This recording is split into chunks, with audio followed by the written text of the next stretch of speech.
ओम अज्ञानतिमिरान्धस्य ज्ञानञ्जनशलाकया चक्षुरुन्मीलितं येन तस्मै श्रीगुरवे नमः। नमो विष्णुपादाय कृष्णप्रेष्ठाय भूतले श्रीमते भक्तिवेदान्त स्वामिन्निति नामिने। नमस्ते सारस्वती देवे गौरवाणी प्रचारिणे निर्विशेष शून्यवादी पाश्चात्य देश तारिणे। जय श्री कृष्ण चैतन्य प्रभु नित्यानंद श्री अद्वैत गदाधर शिवासादि गौर भक्त वृंदा। हरे कृष्णा कृष्णा कृष्णा हरे हरे, हरे राम राम राम हरे हरे।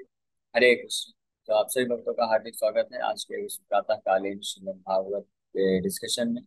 आज हम लोग चर्चा करेंगे Shrimad Bhagavatam first canto second chapter. तो कल इस प्रकार से हमने ये फर्स्ट अध्याय पहला चैप्टर जो कंप्लीट किया और फाइनली जो है आखिरी प्रश्न पूछते हैं सौनकादि ऋषि। ब्रूहि योगेश्वरे कृष्णे ब्रह्मण्य धर्म वर्मणि स्वाम काष्ठाम धूमोपेते धर्म कम शरणं गता। तो धर्म किनका आश्रय लिए, तो आप कृपा करके वर्णन करिए।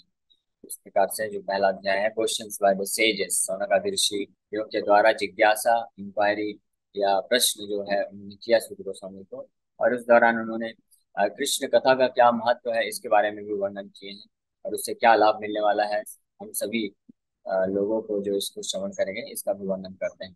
अब ये दूसरा अध्याय है जिसमें इस प्रकार के प्रश्न और इस प्रकार से आतुरता पूर्वक आदर सम्मान और प्रश्न प्राप्त करके सुखदेव गोस्वामी सूत गोस्वामी क्या वर्णन करते हैं इस दूसरे अध्याय में, इसको हम प्राप्त करेंगे।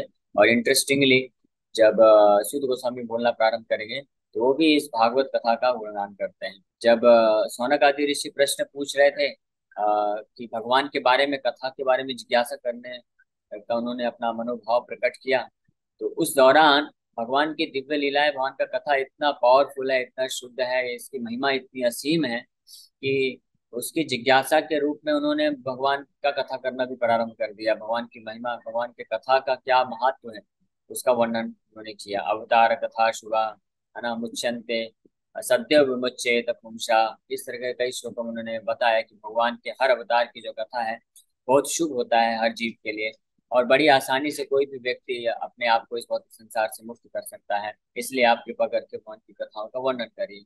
अब सूत गोस्वामी इस प्रश्न को सुन के बड़े अत्यंत प्रसन्न हो जाते हैं और उनको कॉन्ग्रेचुलेशन देते हैं, धन्यवाद देते हैं कि आपने बहुत अच्छा प्रश्न पूछा है, क्योंकि जो कृष्ण कथा है वो बहुत ही जो है बहुमूल्य रत्न है, अति शुभ है और सब प्रकार से लाभदायक है हर प्रकार के जीवों के लिए।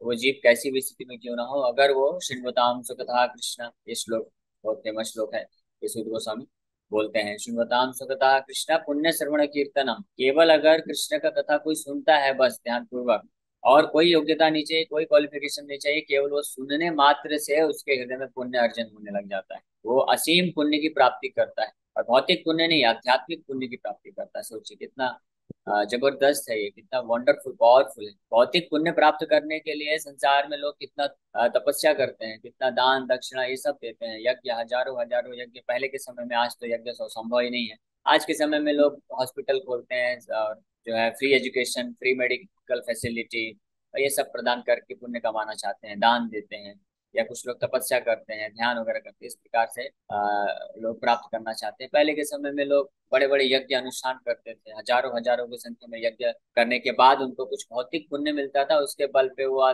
जो है स्वर्ग लोग, ब्रह्म लोग, यहाँ तक ही जा पाते थे। लेकिन भगवान का कथा इतना पावरफुल है कि आपको कुछ नहीं करना है, केवल आप अगर भगवान के बारे में सुनने के लिए इच्छुक हो जाते हैं, आतुर हो जाते हैं, आपको बस अपना थोड़ा समय देना है और अपने ऑरल रिसेप्शन का मतलब होता है कि अपने आप को ध्यान पूर्वक सुनने के लिए अपने कानों को, अपने मन को लगा देना है बस। इतना करने मात्र से सूत गोस्वामी वर्णन करते हैं कि पुण्य श्रवण कीर्तन, ये भगवान का कीर्तन यानी यशोगान अपने आप में, इसको श्रवण करने से पुण्य अर्जन हो जाता है।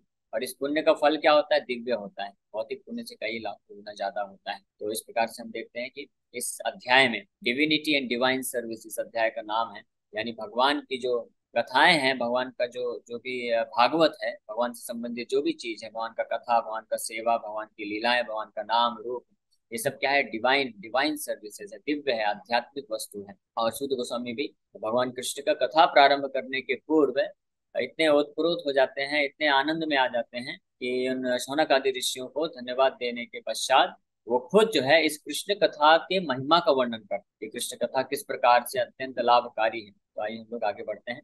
इस प्रकार से अब ये पहला श्लोक है, वेद व्यास जी। इस प्रकार से जब शौनक आदि ऋषि ने प्रश्न पूछ लिया, अपनी जिज्ञासा व्यक्त कर दी, तो वेद व्यास जी यहाँ पे उस कन्वर्सेशन जो चेंज हो रहा है उसके बीच में कुछ बोल रहे हैं। व्यास उवाच इति संप्रश्न संपृष्टो विप्राणां रोमहर्षिणि प्रतिपूज्य वचस्तेषां प्रवक्तुम् उपचक्रमे। श्रील व्यासदेव जी बोल रहे हैं, Ugrashrava Suta Goswami the son of Romaharshana being fully satisfied by the perfect questions of the brahmanas thanked them and thus attempted to reply. तो इति संप्रश्न समृष्टो, संप्रश्न means सम्यक रूपेण प्रश्न, परफेक्ट इंक्वायरीज। रूपा जी लिख रहे हैं ट्रांसलेशन में, ये परफेक्ट इंक्वायरीज। इस प्रकार से इति संप्रश्न समृष्ट विप्रानाम, यानी जो सेजेस, विप्रानाम मतलब वहां पे जो ब्राह्मण लोग उपस्थित थे उनके द्वारा जब इस प्रकार के संप्रश्न परफेक्ट इंक्वायरीज सम्यक रूपेण पूर्ण पूर्ण प्रश्नों के द्वारा जब उन्होंने पूछा, तो रोमहर्षिणी ही, सूत गोस्वामी का एक नाम है रोमहर्षणी, रोमहर्षण सुता के वो पुत्र थे इसलिए रोमहर्षणी नाम है। प्रतिपूज्य, उन रोमहर्षणी यानी सूत गोस्वामी ने उनको धन्यवाद दिया, यानी अपना आभार प्रकट किया। देखिए यहाँ पे ये एक बड़ी अच्छी बात है कि यहाँ पे जब भौतिक जगत में कोई व्यक्ति प्रश्न उत्तर करता है तो प्रश्न पूछने वाला हमेशा जो है निम्न कोटि की स्थिति में होता है और उत्तर देने वाला हमेशा अपने आप को उच्च कोटि का समझ के ऐसा उत्तर देता है। लेकिन यहाँ पे आध्यात्मिक दृष्टिकोण में जो प्रश्न पूछता है, यानी जो श्रवण करने के लिए आए हैं और जो कथा करने के लिए जो उस प्रश्न का उत्तर दे रहे हैं, यानी भगवान की कथा कर रहे हैं, भगवान के बारे में बता रहे हैं, दोनों ही इक्वल प्लेटफॉर्म में होते हैं, है ना।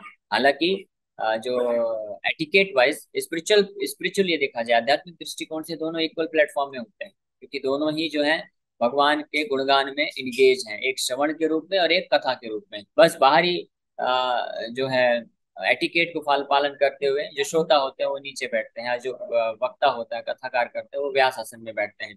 ये बस केवल भौतिक रूप से प्रदर्शित करने के लिए। अन्यथा जब सभा में सुखदेव गोस्वामी परीक्षित महाराज सुन रहे हैं तो दोनों को सेम लाभ मिला, दोनों को ही आध्यात्मिक पुण्य मिला और दोनों को ही भगवान कृष्ण के प्रति प्रेम की प्राप्ति हुई।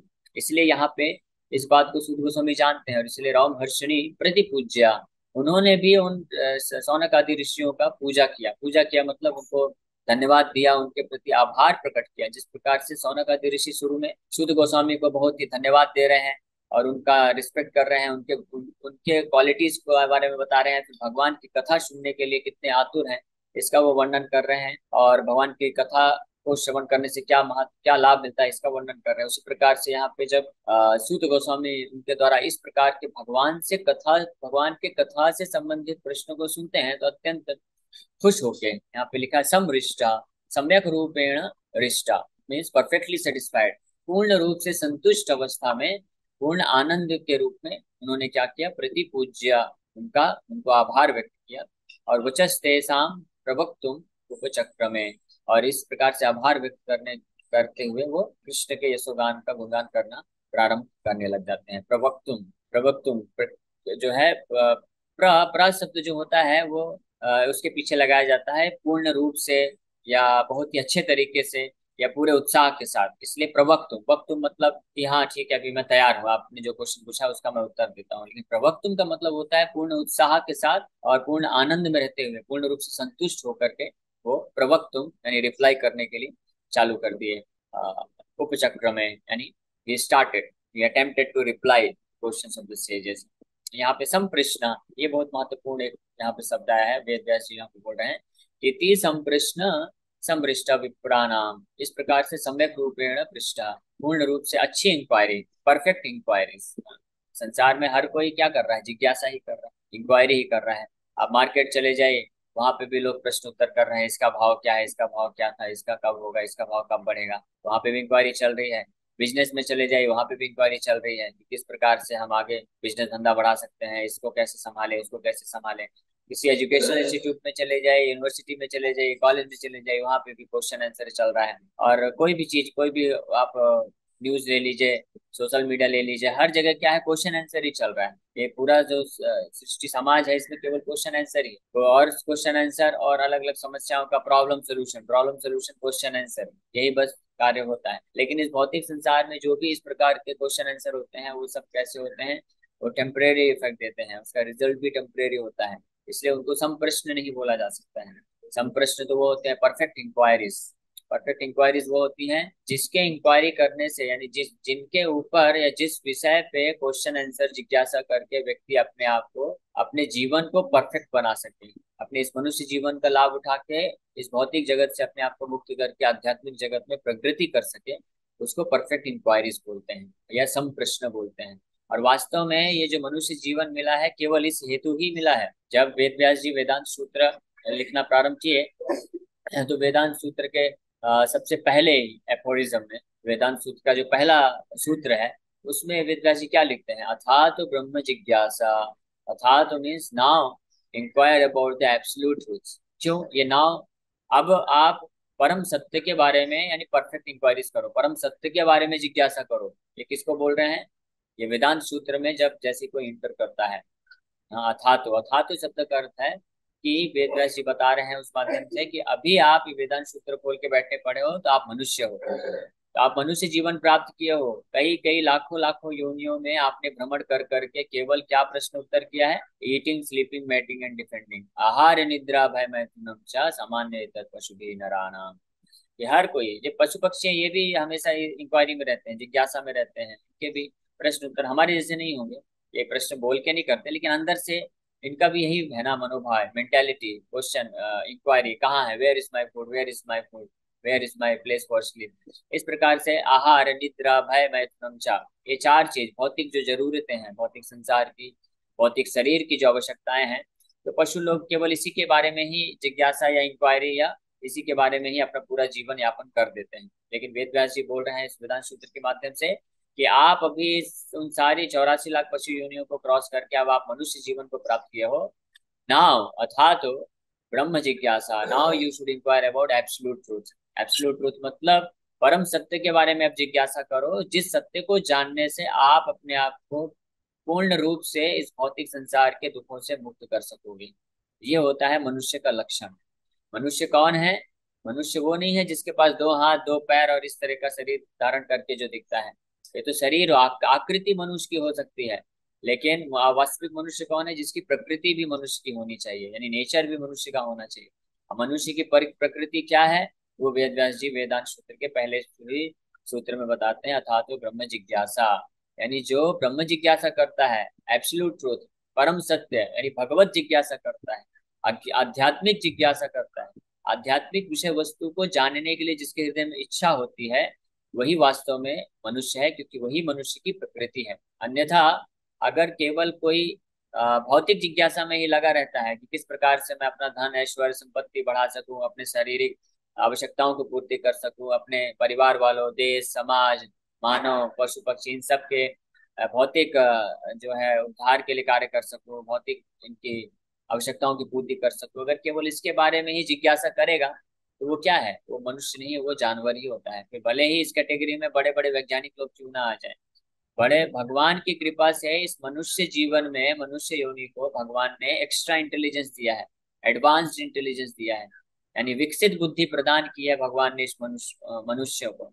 लेकिन अगर कोई दुर्भाग्यवश इस विकसित, अपने पास जो एक्स्ट्रा इंटेलिजेंस है, विकसित बुद्धि है, इसका इस्तेमाल जानवरों के कार्य करने में ही लगाता है, तो फिर उसका कोई फायदा नहीं है, वो उसको मनुष्य नहीं कहा जा सकता। जिस प्रकार से कोई कंपनी होती है, उसमें एक मैनेजर होता है और एक चपरासी होता है। तो मैनेजर को कंपनी एक्स्ट्रा फैसिलिटी देती है, एक्स्ट्रा पावर देती है, उसके पास ज्यादा फैसिलिटी है, उसके पास कार होता है और अलग एक ऑफिस होता है बड़ा सा, और फिर उसके पास सब कुछ फैसिलिटी कंपनी प्रोवाइड करती है। किस लिए, ताकि वो उसके पास जो हायर रिस्पॉन्सिबिलिटी दिया है उसका वो निर्वहन कर सके, उस रिस्पॉन्सिबिलिटी को निभा सके। और जो चपरासी होता है उसके पास इतनी फैसिलिटी, इतना पावर, इतना नहीं होता है, क्योंकि उसका कार्य भी उसके हिसाब से है। अब मान लीजिए कोई बहुत बड़ा मैनेजर है और कंपनी से बहुत सारा फैसिलिटी तो प्राप्त कर रहा है, लेकिन वो क्या कर रहा है, वो जो उसका रिस्पॉन्सिबिलिटी वो ना करके केवल आता है ऑफिस में और बहुत ही अच्छे तरीके से झाड़ू पोछा लगाता है, वैक्यूम क्लीनर से आके सफाई करता है। चपरासी बाहर नॉर्मल झाड़ू से झाड़ू लगा रहा है और इसके पास ज्यादा फैसिलिटी है तो वैक्यूम क्लीनर लेके सफाई कर रहा है, लेकिन कार्य तो वो सफाई का ही कर रहा है, इसमें कोई ज्यादा खास अंतर नहीं होता है। तो इसीलिए जो है वो एक चपरासी की भांति ही माना जाएगा। दूसरा एग्जाम्पल ले सकते हैं, मान लीजिए कोई पायलट है, एरोप्लेन चलाने के लिए तैयार है। अभी सिग्नल आ गया है कि आप उड़ान भरने के लिए गाड़ी को, आपकी एरोप्लेन को चलाइए रनवे में। तो वो जो है एरोप्लेन चलाता है, लेकिन क्या करता है, जब उड़ान भरने की बारी आती है तो वहीं से राइट टर्न लेके गोल गोल घुमाने लग जाता है। एयरपोर्ट में ही बैठ के गोल गोल घुमा रहे हैं। तो फिर कंट्रोल रूम से उसको पूछेंगे कि अरे आप ये क्या कर रहे हो, वो बोलेगा कि नहीं नहीं, मैं अपने देश को छोड़ के जाना नहीं चाहता हूँ, मैं यहीं पे घुमाना चाहता हूँ। तो उसके पास वो पायलट है, उसको एक्स्ट्रा फैसिलिटी है, एक्स्ट्रा पावर है, एरोप्लेन को उड़ा सकता है, लेकिन वो केवल गोल गोल घुमा रहा है। तो फिर अथॉरिटी, एयरपोर्ट अथॉरिटी क्या बोलेंगे, उसको बोलेंगे ठीक है, तुम एरोप्लेन का पायलट गिरी छोड़ दो, और जो वहीं पे छोटे छोटे कार चलते हैं, जिप्सी, उसका ड्राइवर बन जाओ और एयरपोर्ट के अंदर ही घुमाते हो, क्योंकि तुमको इसके बाहर जाना ही नहीं, एक्स्ट्रा कुछ करना ही नहीं, तो फिर एक्स्ट्रा पावर का क्यों मिस यूज करना। तो इसी प्रकार से भौतिक प्रकृति देखती है कि अगर कोई मनुष्य जीवन प्राप्त किया है जिसमें इतना सुविधा है, मनुष्य को इतना बुद्धि, विकसित बुद्धि दिया गया है, लेकिन उस बुद्धि का इस्तेमाल करके वो केवल ये भौतिक कार्यकलाप ही कर रहा है, ईटिंग, स्लीपिंग, मैटिंग, डिफेंडिंग, आहार, निद्रा, भय, मैथुन, यही चार कार्य में लगा हुआ है। अगर कोई मनुष्य है, ये केवल भौतिक शरीर के बारे में ही इंक्वायरी कर रहा है, जिज्ञासा कर रहा है, इसी के पीछे है, कभी ब्रह्म जिज्ञासा नहीं करता है, भगवान कौन है, मैं कौन हूँ, अपने आप को इस संसार के दुखों से मैं कैसे निकाल सकता हूँ, भगवत भक्ति कैसे प्राप्त कर सकता हूँ, इस बारे में जिज्ञासा नहीं कर सकता है, नहीं करता है, तो फिर प्रकृति क्या बोलेगी। प्रकृति बोलेगी कि आप मनुष्य शरीर को वेस्ट मत करो, आपको अगर इस संसार में रह के भौतिक आवश्यकताओं की ही पूर्ति करना है, आपको अच्छा खाना है, अच्छा सोना है, अच्छा मैथुन क्रिया करना है, अच्छा जो है घर सिक्योरिटी बनाना है, तो आप जानवर बन जाओ, जानवर का शरीर शरीर आपके लिए रेडी है ना, उस योनि में जाके, बल्कि आप अच्छे से ईटिंग, स्लीपिंग, मैटिंग, डिफेंडिंग कर सकोगे। ऐसे फिर भौतिक प्रकृति बोलेगी ना, असत्य बात भी है। मनुष्य योनि जो है, मनुष्य शरीर वास्तव में तपस्या के लिए मिला है, इंद्र तृप्ति के लिए नहीं मिला है। इसलिए आप देखिए, कोई भी मनुष्य जो ज्यादा खाता है, ज्यादा सोता है, कोई भी एक्सेस में, अगर ज्यादा मात्रा में आप कोई भी प्रकार के इंद्र तृप्ति करेंगे, आपको बीमारी हो जाती है, आपका जो हेल्थ खराब हो जाता है, और जो है फ्रस्ट्रेशन होता है। लेकिन किसी जानवर में ऐसा नहीं पाएंगे। जानवर लोग ज्यादा ज्यादा खा सकते हैं, जितना भी मात्रा में इंद्र तृप्ति करना चाहिए कर सकते हैं, उनको कभी कोई बीमारी नहीं होती, कुछ नहीं होता, क्योंकि उनका शरीर जो है भौतिक प्रकृति ने बनाया ही है इंद्र तृप्ति करने के लिए, और उनका बुद्धि भी केवल उतना ही स्तर तक विकसित रहता है। लेकिन मनुष्य का बुद्धि ज्यादा है, एडवांस है। इसलिए जरूरी है कि मनुष्यों को, जो मनुष्य है, उनको क्या करना चाहिए, संप्रश्न, यहाँ पे बता रही थी, संप्रश्न समृष्टो, यानी सम्यक रूपेण प्रश्न, कंप्लीट परफेक्ट इंक्वायरी करना चाहिए, एब्सोल्यूट इंक्वायरी करना चाहिए, यानी ब्रह्म जिज्ञासा करना चाहिए, ब्रह्म के बारे में जानना चाहिए। इस प्रकार से यहाँ पे जो है वेद व्यास जी वर्णन कर रहे हैं, ये जो है परफेक्ट इंक्वायरी है। और ये पूरा भागवत ग्रंथ जो है, भागवत ले लीजिए, गीता ले लीजिए, जितने भी ये जो आध्यात्मिक ग्रंथ हैं, वो सब क्या है, इसमें परफेक्ट इंक्वायरीज के बारे में ही वर्णन है। इस भागवत ग्रंथ से पूर्ण रूप से जितने भी प्रकार के ये जो अब्सर्ड इंक्वायरीज हैं, यानी जो नॉनसेंस इंक्वायरीज है, जिसका कोई मतलब नहीं है, उसको निकाल के फेंक दिया गया है, रिजेक्ट कर दिया गया है। ये हमने पहले अध्याय के दूसरे श्लोक में बड़े विस्तार से चर्चा किया था। धर्म प्रोज्जिता, कई तो धर्मत्र प्रोज्जिता, धर्म कई तो प्रोज्जिता।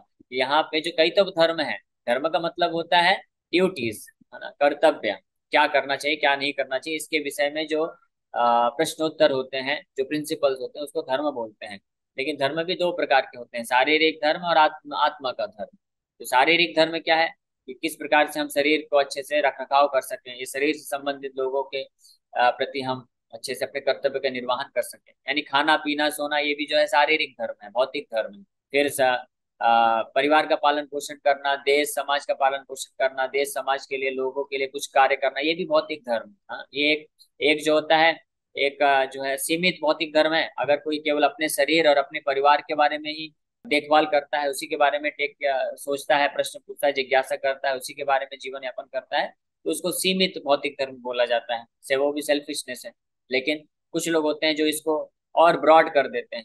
लेकिन कितना भी ब्रॉड कर दें आप, मानव समाज के लिए भी करो, देश के लिए भी करो, लेकिन आप कर तो रहे हो केवल भौतिक स्तर पे ना, केवल शरीर के लिए ही कार्य कर रहे हो, तो इसको भौतिक धर्म बोला गया है, जो कि एक चीटिंग टाइप ऑफ रिलीजन है, मनुष्य जो भी मनुष्य योनि को प्राप्त किया है। इसलिए इस प्रकार के समस्त धर्मों को जो है रिजेक्ट कर दिया गया है भागवत के ग्रंथ से। हाँ, भागवत के पहले ही अध्याय में, दूसरे श्लोक में, यानी शुरुआत में ही भागवत में इस प्रकार के धर्मों को उज्जिता, प्रोज्जिता, प्रोज्जिता मतलब पूर्ण रूप से निकाल के फेंक दिए गए हैं, और केवल जो मनुष्य का असली धर्म है, असली कर्तव्य है, ब्रह्म जिज्ञासा, यानी अपने बारे में जानना, भगवान के बारे में जानना, अपना भगवान के साथ क्या संबंध है इसके बारे में जानना, और फिर उस अनुसार अपने आप को शुद्ध करके भगवान के का भक्त बन जाना, इस भौतिक जगत से मुक्त करके आध्यात्मिक जगत में जाना। इसी विषय में केवल इस भागवत ग्रंथ में चर्चा किया जाएगा। और भगवत गीता में भी भगवान कृष्ण पूरा भगवत गीता सुनाने के बाद फाइनल इंस्ट्रक्शन जो अर्जुन को दिए, क्या दिए? सर्वधर्मान परित्यज्य माम एकम शरणं व्रज, कि समस्त प्रकार के कैतव धर्म को छोड़ दो। समस्त प्रकार के शारीरिक, भौतिक, मानसिक, बौद्धिक, देश, ये सब धर्मों को त्याग करो अर्जुन। अब तुम जो है एक आर्य हो। आर्य मतलब तुम मनुष्य जीवन के महत्व को समझते हो। मैंने पूरा गीता तुमको सुना है। ये सब छोड़ के केवल और केवल जो आध्यात्मिक कर्तव्य है, असली धर्म है जो तुम्हारा, जो शुद्ध धर्म है, सनातन धर्म है, उसका पालन करो। और वो क्या है? माम एकम शरणं व्रज, मेरी शरण में आ जाओ, मेरा भक्त बन जाओ, मेरा सदैव चिंतन करो। और इस प्रकार से माम एवश्यसि सत्यम ते प्रतिजानो प्रियसि मे, और इस प्रकार से तुम निश्चित रूप में मुझे प्राप्त हो जाओगे, इसमें कोई संशय नहीं है। अगर तुम इन समस्त प्रकार के भौतिक धर्मों के पीछे ना पड़ के केवल और केवल अपने असली धर्म, आध्यात्मिक धर्म, आत्म कल्याण के लिए, आत्मा का जो जो जो असली कर्तव्य है भगवान के प्रति, शुद्ध भक्ति का, भगवान का सेवा का, अगर उसका तुम पालन करते हो तो निश्चित रूप में तुम अपने इस मनुष्य जीवन को सफल बना के आध्यात्मिक जगत की प्राप्ति करोगे। इस प्रकार से इस श्लोक में वेद व्यास जी इस बात को इंगित कर रहे हैं कि इति संप्रश्न संपृष्टो। और इस प्रकार से अगर कोई परफेक्ट इंक्वायरीज करता है, आध्यात्मिक जिज्ञासा करता है, तो ही व्यक्ति समृष्ट हो सकता है। समृष्ट मतलब पूर्ण रूप से संतुष्ट हो सकता है और असली आनंद को प्राप्त कर सकता है। तो यहाँ पे the sages of Naimisharanya asked Suta Goswami this question and so he is answering them one by one. तो अब कल के श्लोक से सूत गोस्वामी बोलना प्रारंभ करेंगे। और बहुत ही महत्वपूर्ण चीज है, सूत गोस्वामी अभी शुरू के कुछ श्लोकों में, 2 नंबर श्लोक से लेकर 2, 3, 4 श्लोकों में मंगलाचरण करेंगे अपने गुरु महाराज कौन? सुखदेव गोस्वामी, जिनके मुखार बिंद से उन्होंने भगवान कृष्ण का इतना अच्छा कथा श्रवण करके आए हैं। उनका गुणगान करते हुए, उनको प्रार्थना करते हुए मंगलाचरण करेंगे। और फिर उसके बाद इन जो शौनकादि ऋषि हैं, इनके प्रश्नों का उत्तर देते हुए पहले कृष्ण कथा का महत्व बताएंगे, महात्म्य बताएंगे, और फिर एक एक करके उनके सारे 6 प्रश्नों का उत्तर वो देंगे अलग अलग स्कंद में। तो हम लोग इसको धीरे धीरे श्रवण करेंगे। हरे कृष्णा। आप सभी भक्तों का हार्दिक धन्यवाद। आपको बहुत बहुत धन्यवाद कि आप लोग आए और विनम्रता पूर्वक आपको श्रवण किया। आप में से किसी भक्त का कोई प्रश्न है तो पूछ सकते हैं। हरे कृष्ण। प्रभु जी हरे आ, कृष्ण। हरे कृष्णा प्रभु जी। प्रभु जी, जैसे यस। आपने अभी बताया, दुनिया के बहुत सारे लोग ये भौतिक सुख के पीछे और कार्यकलाप के पीछे लगे।